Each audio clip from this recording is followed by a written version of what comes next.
Well, you guys gave up the lead a couple times in the second half and fought back. What was the mentality as you guys kept going out there? Yeah, next play. I mean, the game's long. Every time you step on the field, you got opportunity to change the game. And, the guys, obviously, Cliff drew up some really good plays and, was exposing us a little bit. And, the guys just rallied and, came up with big plays when we needed to. You got Kyler a couple times. Yeah. Is that angles or something you're learning about playing? Yeah, I mean, especially going against, guys who are faster than me and things like that. I mean, I like to think I got game speed, I ran like a 5 flat in the 40 in the combine. But, knowing that guys are faster than me, I just take certain angles to try and cut them off and leverage the tackle.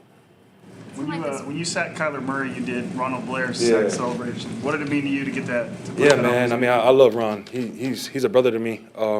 We've been, roommates, drafted together. And we're family, and just not having him out there, I mean, it hurts inside. And I know everybody. He means a lot to everybody on the D line and everybody on the team. And he's one of the leaders. One of the quiet leaders on the team. And being able to have that opportunity, it was just awesome. Having faced, Russell and now Kyler each of the last 3 weeks, what do you take away from those experiences, like facing these dual threat quarterbacks, and considering you guys are playing Lamar Jackson and Russ again later on this season, what do you take away from those experiences, and how do you, kind of get better defending those kind of things? I mean, defending those dual threat quarterbacks, I mean, they're a problem. You know what I mean?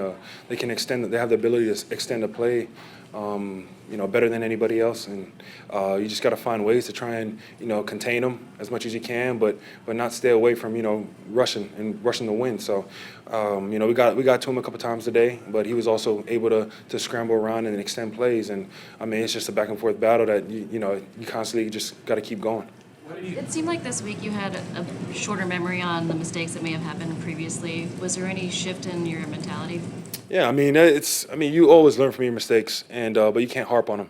That's when you go out there and you start thinking too much, and you're trying to do things that's out of character, and you just got to flush it. You know what I mean? Is go to the next play, and because I mean I've done it before, and a couple guys, everybody's done it before. Where you think about your mistakes that you made, and the whole game goes downhill from there.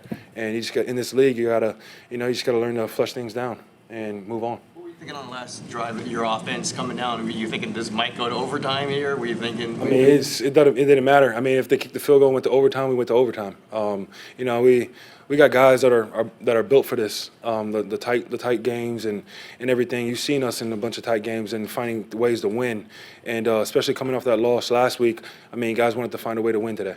Kind of going back to the dual threat quarterback thing, how do you find the balance between pinning your ears back and getting upfield, but also kind of committing to gap integrity and staying with your assignment? It's really just knowing the situation, of the game, down and distance. When you study film, what are things that they like to do in certain situations, and all that kind of stuff. Just having the awareness. The slow start, did it take a while? Just was there some kind of hangover after doing that, whether physically or mentally? No, the energy. You could tell the energy was down coming out, and it started to grow as the game progressed, and we just can't have that. We gotta come out firing. The teams will make you pay, and we made the game harder than it was. We had penalties, all over the field, and we got to clean that up. It's just the little details that we got to clean up. You've been playing with Arik Armstead, obviously, for a very long time. Can you talk a little about the season that he's having? My guy's balling. He's balling right now, and it's just great to see. He's definitely had some adversity going through his career, and just to see him having the season that he's having right now is just great to see. I mean, it's finally coming all together for him, and I'm still mad that they took away that strip sack for a touchdown, because that was one hell of a play, and I told him if he made that play and they called it, he should have just ran out the tunnel.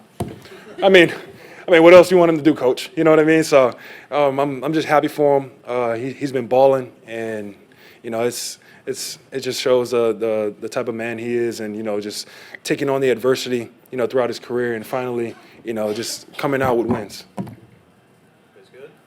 Thank you, DeForest. All right, thank you.